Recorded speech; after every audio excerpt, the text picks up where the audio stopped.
Assalamualaikum warahmatullahi wabarakatuh.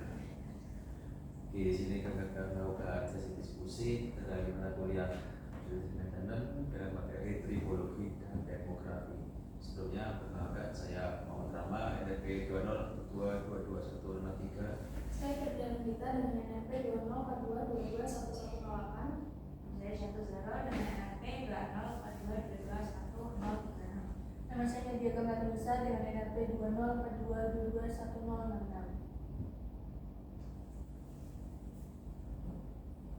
Langsung pada Pak Isa. Oke, untuk memulai diskusi kali ini, saya akan bertanya dulu pada Rama. Jadi, apa sih sebenarnya yang dimaksud dengan tribologi dan mengapa ilmu tersebut penting dalam melakukan pendidikan?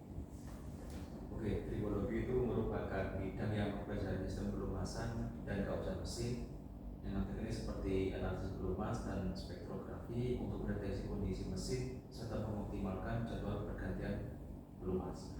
Dan mengapa penting? Karena dapat mendeteksi kerusakan dan mengukur tingkat pelumasan ke peralatan mekanik yang saling bergesekan. Jadi tribologi ini kan seperti prediksi maintenance sekali dengan melakukan analisa oil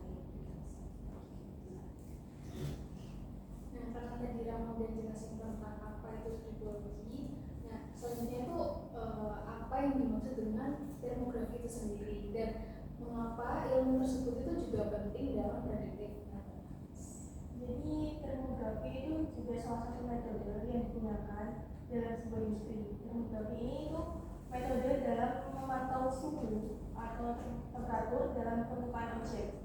Jadi dia tuh non kontak tapi dapat mengetahui suhu permukaan objek secara eksternal.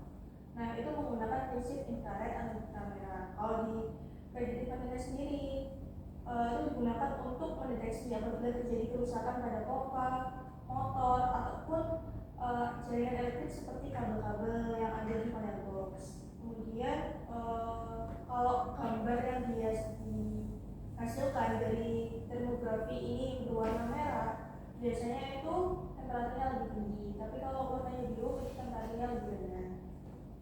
Jadi bisa disimpulkan kalau tribologi itu mendeteksi keausan, kualitas pelumasan. Nah, tapi kalau termografi itu lebih ke panas atau temperatur yang abnormal.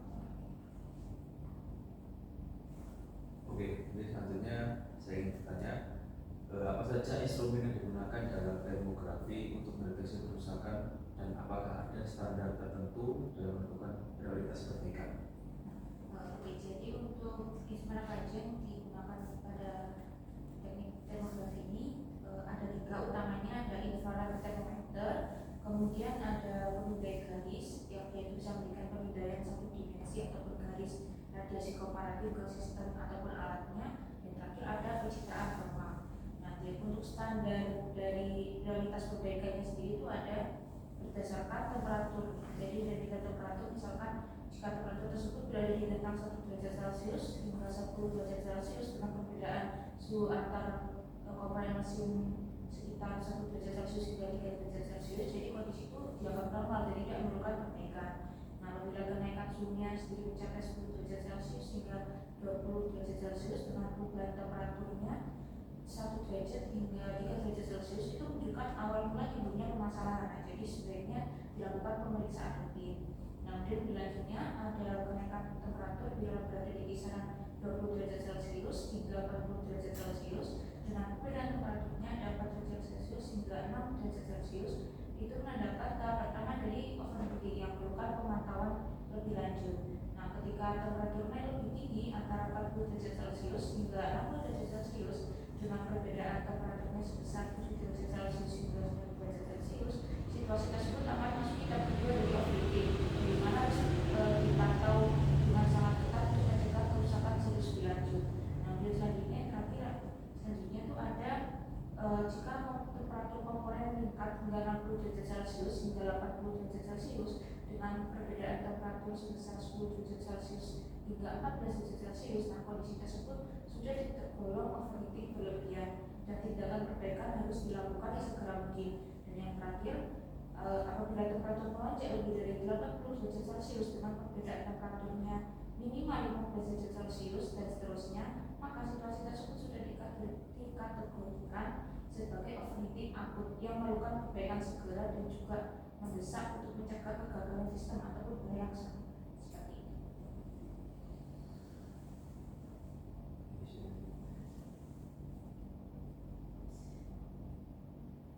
Kemudian tadi kan sudah dijelaskan kan mengenai apa itu tribologi. Nah sekarang teknik analis apa saja sih yang digunakan dalam studi tribologi dalam mengevaluasi kan apabila dari suatu mesin itu adanya gesekan, kausan ataupun pelumasan. Jadi tadi udah dijelasin sama Rama terkait pengertian tribologi sendiri, dan dalam tribologi itu ada 4 teknik analisis. Yang pertama itu adalah lubricating oil analysis. Situ menilai kondisi oli yang digunakan dalam mesin. Jadi olinya itu dari hasil analisis itu bisa diketahui apakah oli ini tuh masih layak atau masih mampu melindungi komponen atau perlu diganti. Nah yang kedua itu ada analisis partikel keausan. Metode ini tuh memfokuskan pada analisis bentuk, ukuran, dan jumlah partikel logam dalam oli pelumas. Dengan mempelajari karakteristiknya, itu bisa memprediksi kemungkinan kerusakan pada mesin. Yang ketiga itu ada ferrografi, di mana metode ini tuh yang metode pemisahan partikel menggunakan medan magnet khusus untuk partikel logam ferromagnetik. Nah teknik ini tuh mampu menganalisis partikel yang berukuran besar hingga 100 mikron yang sering tidak terdeteksi oleh spektrografi. Nah spektrografi ini adalah teknik yang terakhir. Itu digunakan untuk mengukur kandungan elemen logam dalam oli, baik itu dari zat aktif, kontaminan, maupun logam halus. Nah teknik ini tuh efektif mendeteksi partikel logam kecil kurang dari 10 mikron yang bisa menunjukkan proses keausan ini.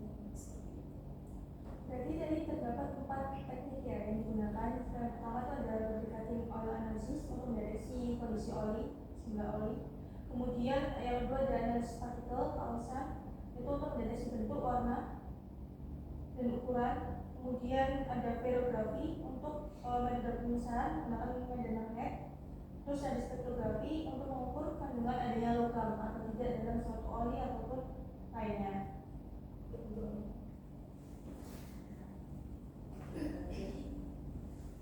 Makanya sebenarnya apa saja nih tantangan yang dihadapi dalam penerapan tribologi di dunia industri kira-kira? Oke, mungkin tantangan yang banyak ditemui pada metode tribologi di industri ini adalah biaya ya. Soalnya di metode tribologi ini membutuhkan banyak peralatan seperti alat spektrografi ini memiliki biaya yang tinggi, sekitar $30.000 hingga $50 sekian puluh juta. Kemudian yang mempunyai sulitnya adalah untuk digunakan kecuali digunakan secara luas. Jadi penggunanya itu hanya sempit saja, tidak digunakan secara luas. Kemudian biaya untuk pengujian standar di laboratorium yang antara $20 hingga $50 per sampel tergantung pada parameter yang dites.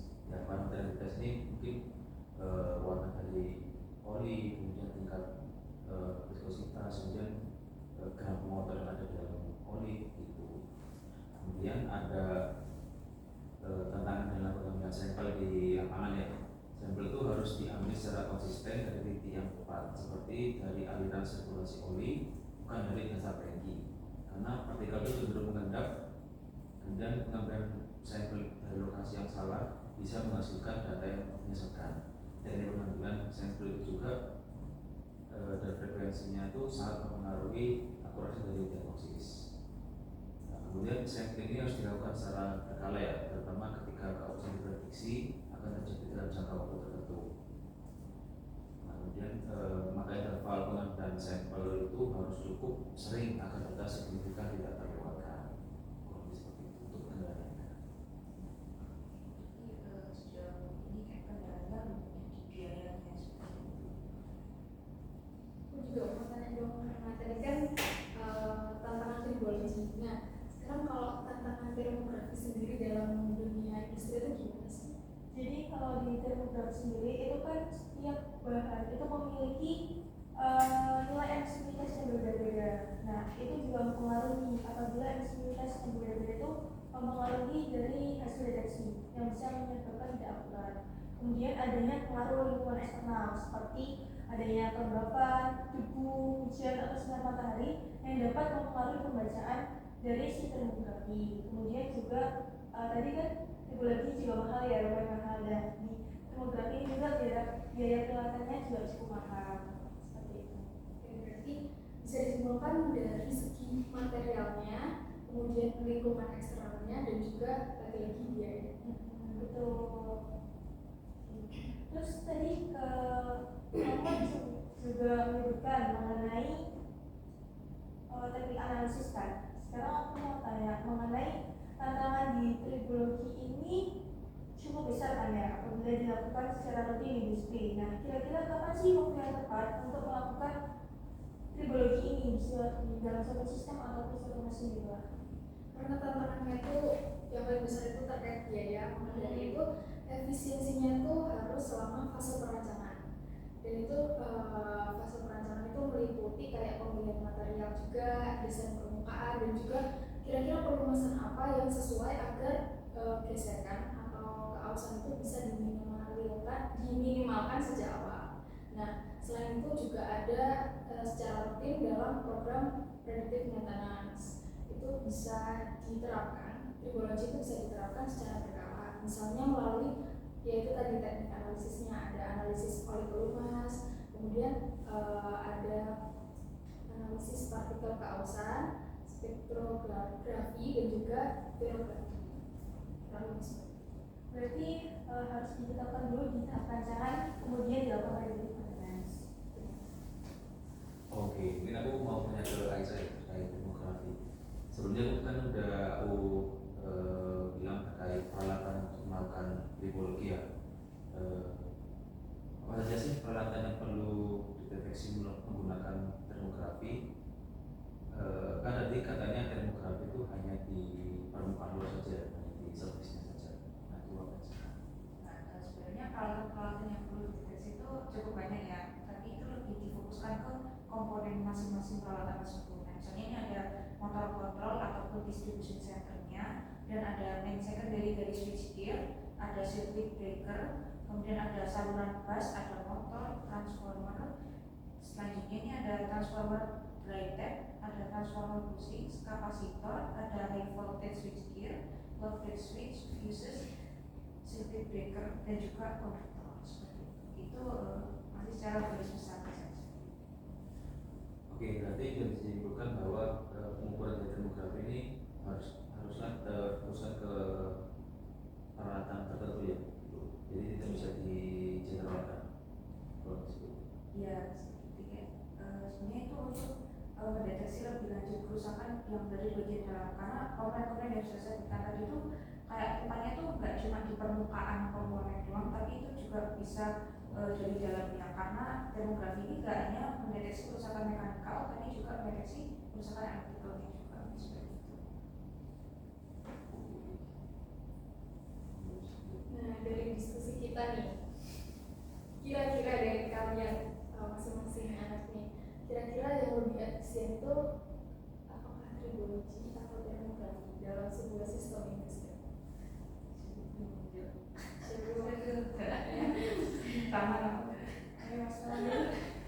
Oke, mana yang kira-kira lebih efisien ya antara termografi dan tribologi? Tergantung pada tujuannya dan penggunaannya. Pertama, tribologi ini fokus pada gesekan, pelumasan, dan keausan. Ini berguna untuk mengoptimalkan performa mesin, memenuhi keausan komponen, dan juga memperpanjang umur pakai peralatan. Gitu.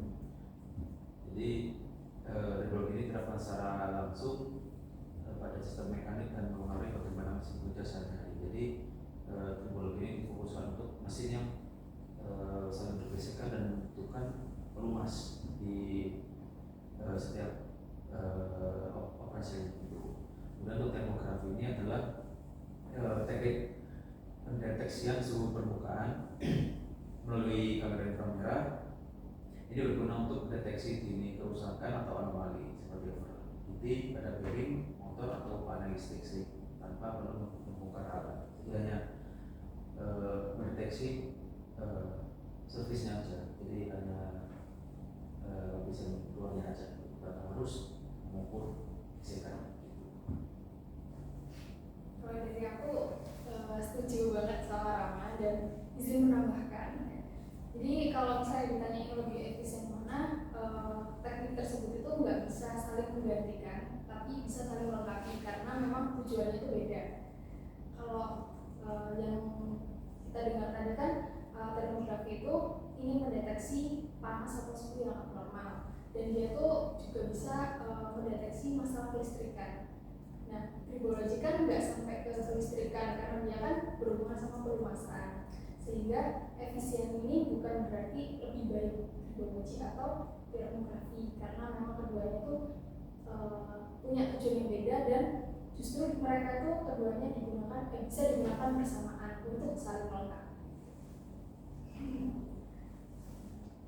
Oke, aku juga setuju ya dengan kalian karena sebenarnya termografi sama tribologi ini juga kan berbeda juga kan. Kalau termografi ini lebih ke dia non kontak, tapi kalau tribologi secara kontak secara langsung, yaitu dengan mengetahui nilai olinya dan sebagainya. Kalau termografi ini hanya panas dan juga dia tuh untuk mendeteksi misalnya ada koneksi yang longgar ataupun ada terjadinya beban yang berlebihan. Terus komponen juga yang digunakan juga berbeda. Kalau misalnya termografi itu biasanya digunakan di panel, terus di motor, di ring, dan permukaan luar. Kalau misalnya tribologi itu biasanya digunakan di gearbox, terus bearing secara internalnya, terus komponen-komponen yang tertutup lainnya. Kalau menurut aku kita tribologi itu lebih ke dia itu cocok untuk pemeliharaan prediktif tingkat lebih lanjut, kayak analisa mendalam untuk mencari akar suatu masalah. Tapi kalau misalkan demografi itu cocoknya untuk early warning system, karena itu peringatan dini sebelum benar-benar terjadinya masalah. Seperti itu kurang lebih dari diskusi akhir kesimpulannya. Kesimpulannya dari diskusi ini adalah di industri, terutama di pelayanan mekan itu diperlukan predictive maintenance. Namun metode yang digunakan berbeda-beda tergantung dari mekanik yang digunakan, kemudian kondisi dari mekanik yang akan dibutuhkan di mana, seperti tribologi dan termografi, dan juga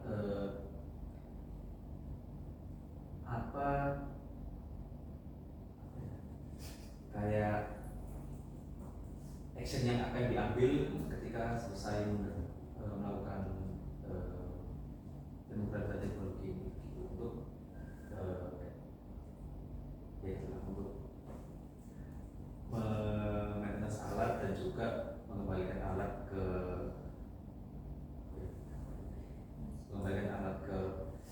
performa terbaiknya begitu. Oke. Dari itu cukup. Oke, mungkin tadi kita semua cukup untuk diskusi tentang demografi dan tribologi ini. Semoga bermanfaat untuk yang melihat. Kalau lebihnya, wassalamualaikum warahmatullahi wabarakatuh. Waalaikumsalam warahmatullahi wabarakatuh.